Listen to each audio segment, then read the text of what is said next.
Coming into our fourth season as the Oregon State head coach, our Beavers are projected to finish second in the North and third overall in the Pac-12, with the new ranking coming in at number 19 in preseason. Many experts are picking us to be the College Football Playoff Darkhorse as we open up a new year versus our former school with the Cornhuskers.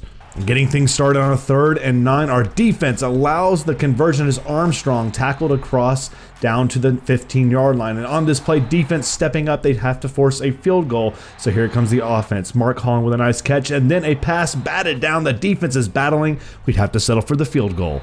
Picking up in the second quarter on the triple option, Anderson able to break a tackle and get down to the 2-yard line. And then on a 4th and goal, Eric Magnum. Ladies and gentlemen, this guy's a name to be remembered. He is going to be a ginormous threat for this offense all season as our defense continued to do a great job on a 3rd and 14, tied at 10. A big play, 49 yards, and then it was set up on a 4th and goal. A scramble, but the defense for the Huskers shuts us down as we have a minute and counting remaining in the 4th quarter, but there's McCarthy with a Moss catch, puts us in the red zone. A play to set up a big drive down here on a 2nd and 10, but it's intercepted. Kemp, the linebacker for the Huskers, with the first takeaway. We are besides ourselves as with seconds remaining, Justice, the freshman, 24 yards, would call the timeout, and on the last second walk-off field goal, we would beat number 4 Nebraska at home with a monumental win to start the new year. And with that win behind us, we now head on the road to take on Hawaii. And there is Robert Taylor on the middle, 27-yard touchdown for the Beavs.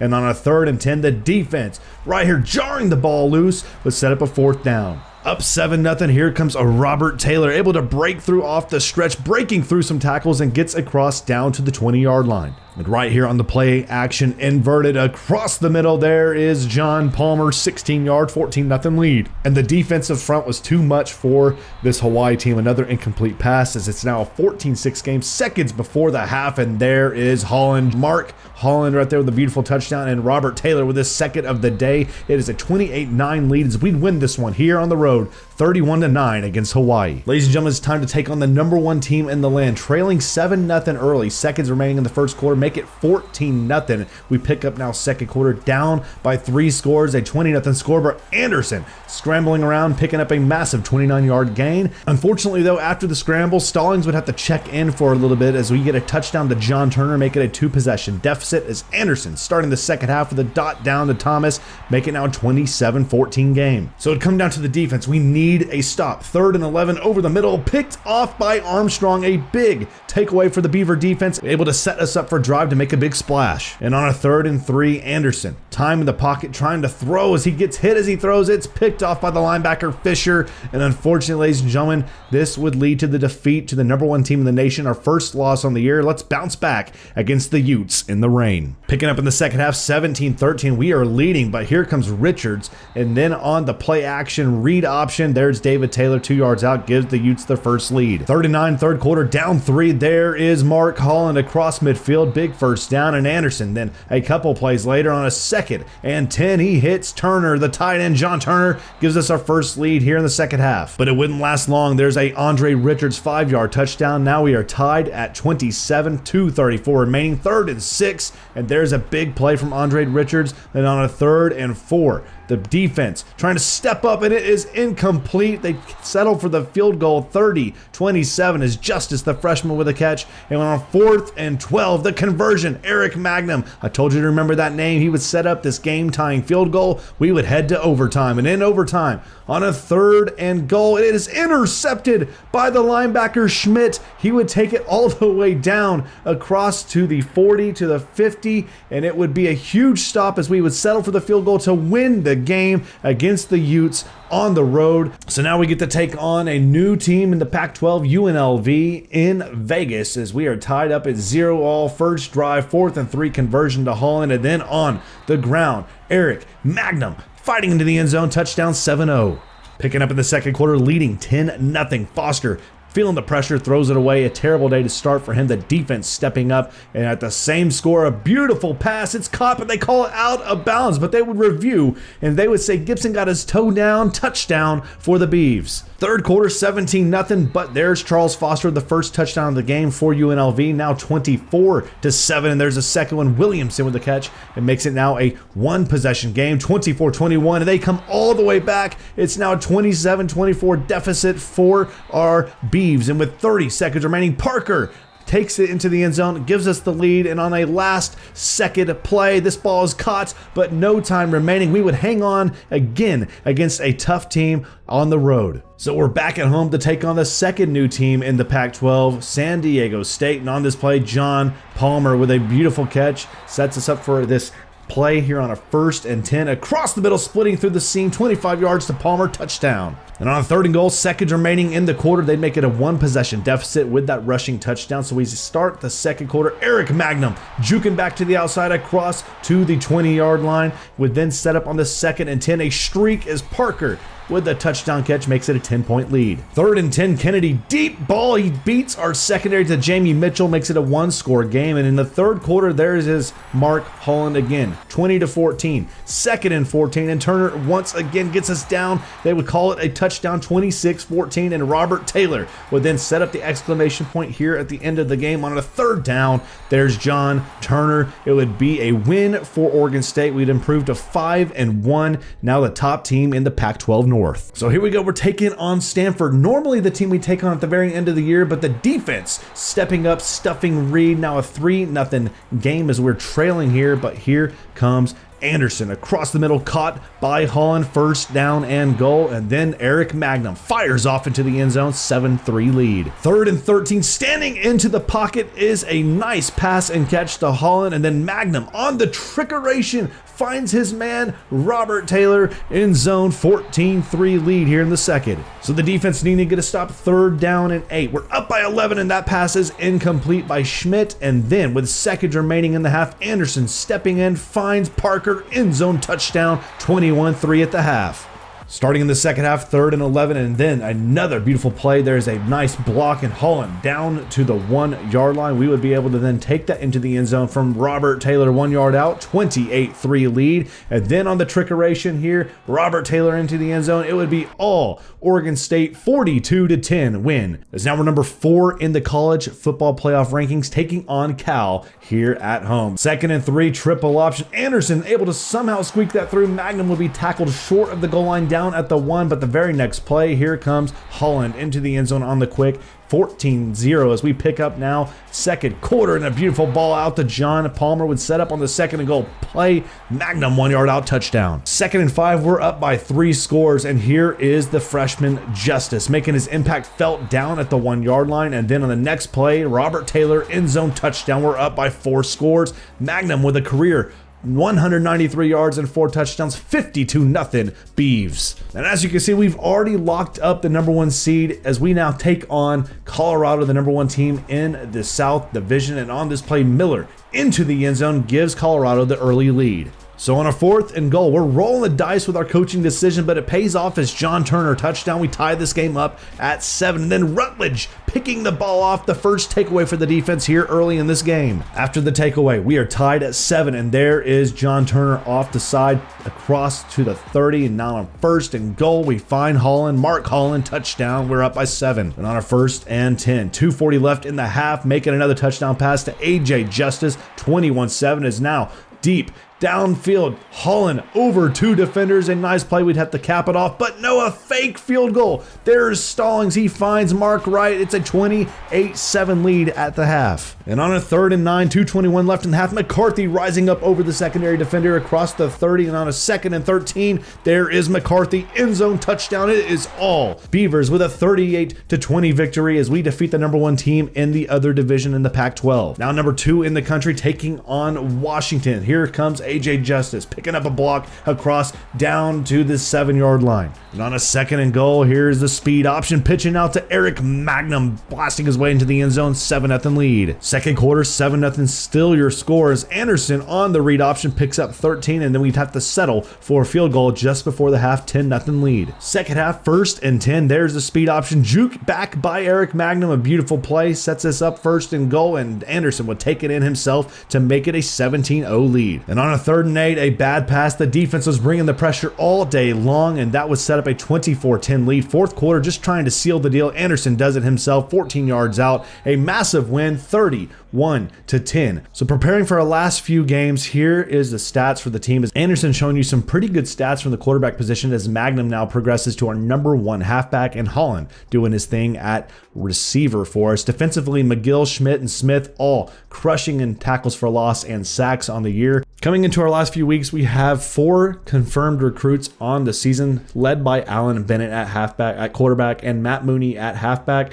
as well as some guys we're battling for here you see on our list. We'll see if we can wrap them up in the weeks ahead. As we get ready to take on Washington State, let's avoid the upset alert with 2 games remaining on our season. The defense bringing the heat, and on this 3rd and 3, a pass here caught. First down, Smith once more, and he would have empty field in front of him. It would be a touchdown for Washington State to take the lead. So 1st and 10, how would we bounce back? Well, Magnum would stiff arm a man into oblivion and then would take this all the way down in a spin touchdown. Magnum 37 yards out. We're tied at 7. Possibly one of the plays of the year we just saw there, but here's Magnum again with another catch across down the midfield, and on the triple option, this ball was batted away, and as Tidwell picks it up, it would be a turnover there at midfield. So after the turnover, 3rd and goal. Vaughn tracked down, breaks a tackle, finds his man, battle into the end zone, takes the lead 14-7. So here we go, 3rd and 17. AJ Justice somehow coming away with this ball for a 19-yard reception. 1st and goal, and then on the play,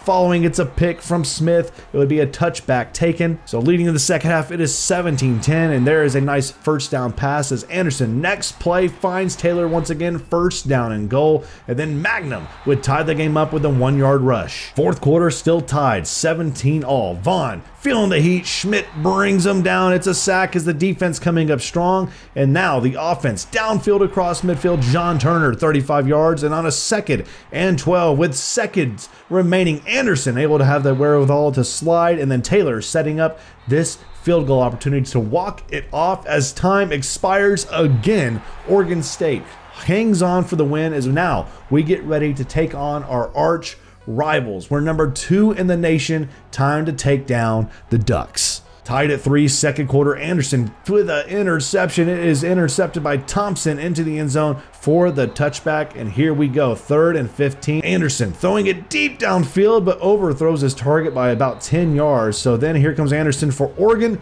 into the end zone for the touchdown on the read option, 10-3 for the Ducks. So what would we do? The Beavers, well, we get a great block, and Palmer would break a tackle, and he would take it across down the 20, the 10-5, and touchdown, a 70-yard reception to tie this game up. The second half, we're tied at 10. Anderson throwing in on the curl. He breaks a tackle, Potts down to the 1-yard line, and then on the next play, Harmon takes it, makes it a 7-point lead for the Ducks, and the defense would then bring the pressure. Our offense struggled for the remainder of this game, and Webster makes it a 2-score deficit. So on a 2nd and 1, a big play where hit as we threw, and Barrett, the D-back, able to take the touchback. The Ducks would upset us on our home field and drop us out of the college football picture down to number 16. So we head to the conference championship. We need to get the win against Colorado and have to get some help along the way to make it into the college football playoff picture. The defense did their part early. The offense also doing their part early. Justice with the conversion, and then on a 2nd and 3, Anderson finds his target. Holland 7-0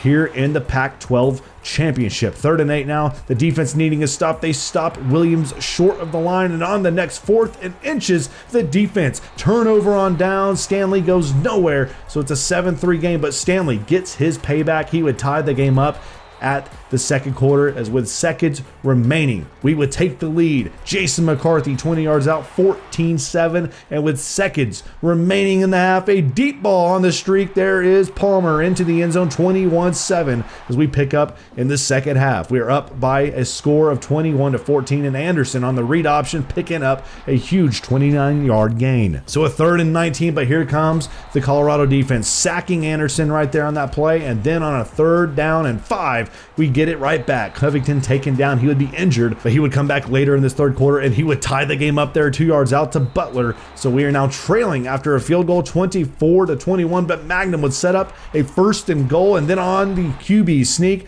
we would take back the lead. So here we go. Last couple plays, it's caught, but a game-saving tackle, the shoelace tackle, would set up the final play of the game, and we get the stop on the goal line. We would hang on, and in our 4th year, we are the Pac-12 champions, ladies and gentlemen. But would it be enough? Yes, we would make it into the college football playoff as the number 8 seed to take on the Tennessee Volunteers as the number 1 seed, ladies and gentlemen. Can we take down this Tennessee team, the number 1 team in the land, and the defense early stepping up for Tennessee? But on a 3rd and 11, we would get it right back there. We'd force the punt for the defense and the pressure, and then here would come our defense as well, forcing another 3 and out. So tied in the second quarter, deep ball. AJ Justice catches it on the back shoulder throw, a 45-yard catch, and then on the read option, Anderson would give us the early 7-0 lead. Second quarter, 1:34 remaining, 7-0 lead, and here comes Parker, able to get down to the 2-yard line, and then on a 1st and goal, the slant to Palmer, 14-0, your Beavs lead, and here we go. Lyles, 2nd and 5. He would make it a 1st and goal and then take care of the rest and make it a 1-score deficit for the Volunteers. Same scores. Now we pick up in the late third quarter, a deep ball. We couldn't stand in the pocket, so unfortunately it's not a touchdown, but it would set up a 1st and goal. 2nd and goal now here, and there is AJ Justice making his mark and presence felt. We are now up by 14, but here we go. Big play, 1st down Mendoza, but he coughs it up, a fumble. The defense takes away the ball, and your Beavers will head to the college football semifinals to take on what's become a bit of a rivalry against Clemson. You get a look there at the other semifinal. You have Michigan and Nebraska, but could we take down the Clemson Tigers here from the Mercedes Superdome? And on this play, it is a broken play. They get a huge 1st down and goal, and then Gant takes it from 4 yards out and gives the Tigers the early 7-0 lead. So a 3rd and 9 for Anderson, trying to get something, but Magnum loses his footing. It's a 4th down. We'd have to settle for the field goal.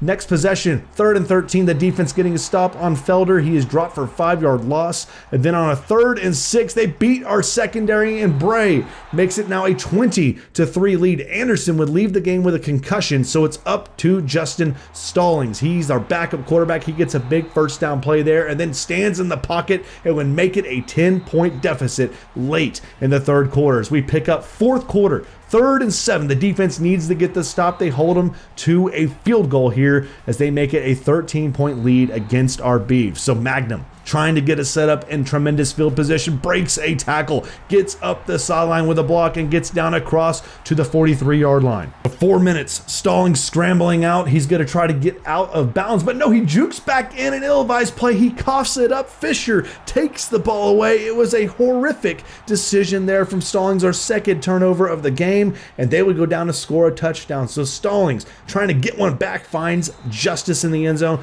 We are back down by 13. 3rd and 2, we need to stop, and Rogers breaks a tackle. He would get down, but we would fortunately be able to get the ball back with 1:13 remaining. 3rd and 10, dropped by John Turner, and then on the last ditch effort, 4th down, we take a sack, and unfortunately, ladies and gentlemen, the dream comes to an end. In this immaculate season we've had this year, Clemson defeats us. They go on to the national championship against the Michigan Wolverines, who defeated Nebraska, and they defeat Michigan 31-21 to become the national champions. Clemson, once again, your national champions, as now we get a new contract extension after a 12-3 year to make it to the semifinal. We get a brand new DC, the former head coach for the Texas Longhorns, as we have a lot of pieces to replace coming in to our 5th year as head coach. The number 33 recruiting class led by Horton, Weldon, Carter, and company. You see some of the great prospects we got this year. Hopefully we can make their presence felt in the years following for this Beaver team. But this team would be built on Charles Anderson as a Heisman threat, as well as Eric Magnum. Which of these two men would lead this offense? Can they do it together to lead the Beavs to a national championship?